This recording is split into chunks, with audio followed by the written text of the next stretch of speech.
What's up, everybody? We're on a podcast now. I'm Alex, and in this video, I want to talk about a pretty interesting and also pretty scary Life is Strange rumor. This very much lines up. We're going to talk about, what this means for Life is Strange, what this means for Deck 9, and then also it kind of passes just like the smell test, right? Like you look at what's happening with Deck 9, even like the confirmed stuff, and you say, writing is kind of on the wall, right? Then you read this and you say, okay, everything kind of is linking up. So this started 10 days ago. There was an original post, and there's actually, again, a former developer that responded to it only about a day ago.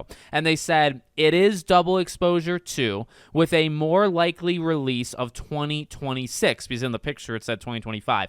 Double Exposure 2 was part of Square's contract with Deck 9 for Double Exposure. It was never not going to be made. Also, Deck 9 is laying off every department one at a time after they finish their last work: animation, design, QA, engineering, one at a time until the game is out. Mark Lyons, Jeff Litchford, and Stephen Frost were not able to secure additional projects, so they will tear out the entire dev team in the hopes of finding a way to survive later on. So this post, or like how this originated, right? This was moved eventually to a different subreddit, and then I think behind the scenes it was verified that, like, yeah, this is gonna happen. And that that username, that Lady Dev Heart, like that's already been checked out, I believe, in the past several months. They were, I believe, the ones who talked about just the troubles overall with Life is Strange Double Exposure. That might actually go back like close to a year at this point, right? When Double Exposure came out, like last October. So they are not new to like the Life is Strange discussion, social media discussion.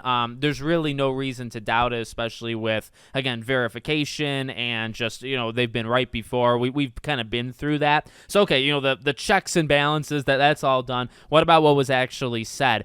Again, does it pass like just that smell test? It does, in the way that I don't think you end your game talking about like Max Caulfield will return, and just the way they were talking about the game, the way they were still doing. Remember, they had those almost conventions, right?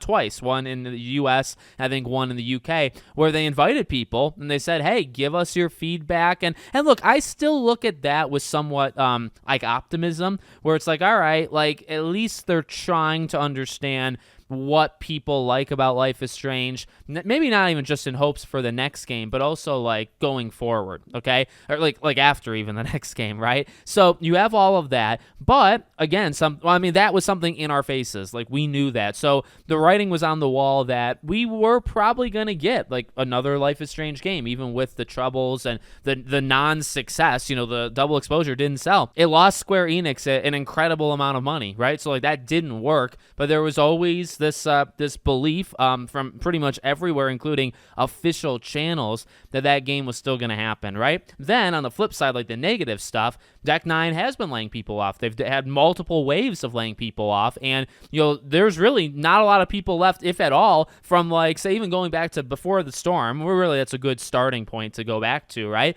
I believe, didn't they just let go of some of the heads that were still around but that worked on Before the Storm? So, this is an entirely new studio, but at the same time, it's also a studio that seems to be shedding more than it's growing, right? Like they're laying off people in batches, and it doesn't really seem like they're staffing up in any way. And that's, again, like that's official.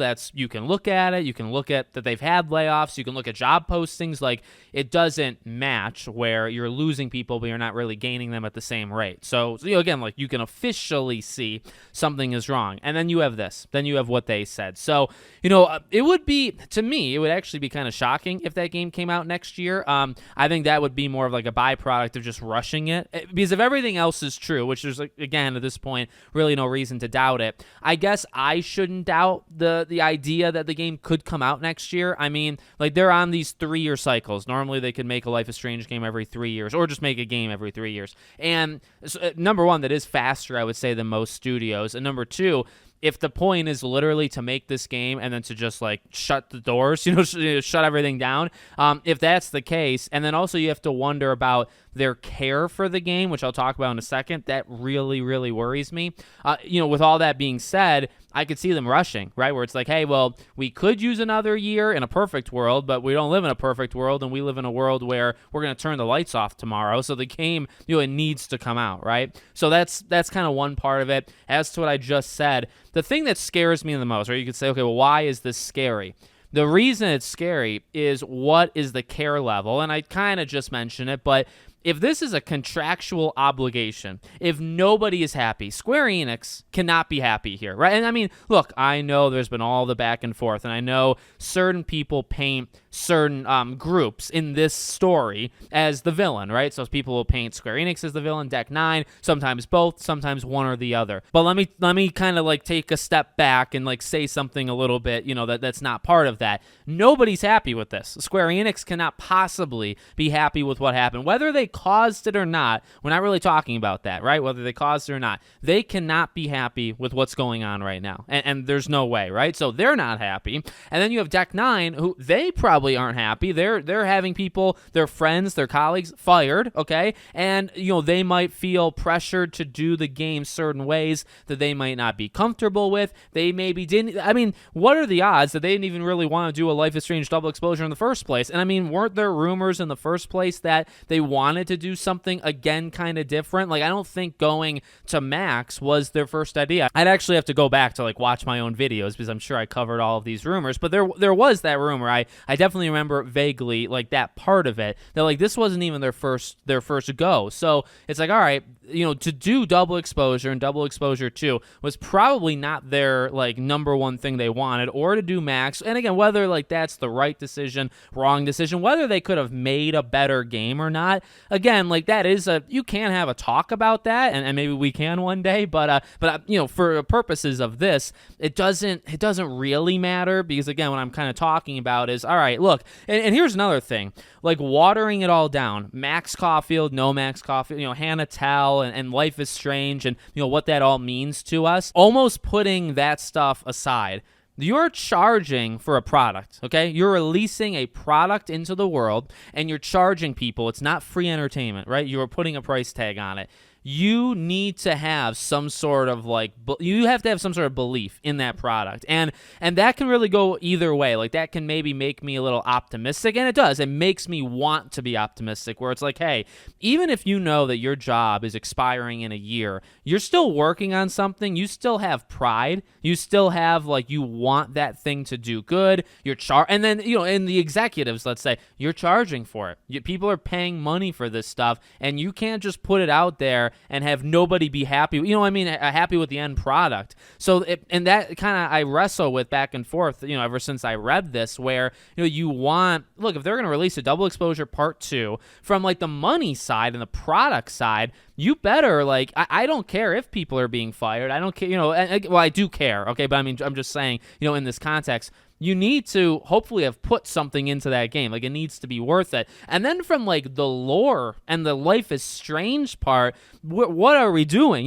We're in such a complicated, situation here. The franchise we all love, or maybe, someone like me, I've said before, I love some of these games more than others, but and even Max, Max is one of my favorite all time favorite characters, one of the highest ones on my list, okay? So you bring her back, you do what you do with double exposure. Why are we in this situation? Why are we in where we're rushing this second game? Nobody really even wants to do it, but somebody signed a contract somewhere, and that obviously means they have to do it. And it does. I mean, to be fair, it actually does. And and here we are. We have to have a second game. It's probably going to be rushed. Who knows if the heart and soul that is necessary for these games to be impactful is even going to be there. And honestly, the odds would tell you it wouldn't be. The odds would tell you it would make it against it, because it's everything is stacked against Deck 9. Everything is stacked against the double exposure 2. Why should you believe? You know what I mean? And, I'm an optimistic guy, and I generally give games chances, and I normally throw a game a bone far more than the next YouTuber out there, okay? I really, you can check my track record for a lot of different games, probably more games than anybody on the internet. I really am like that, so I'm going to give it a chance. I want it to be good. I want to believe in it,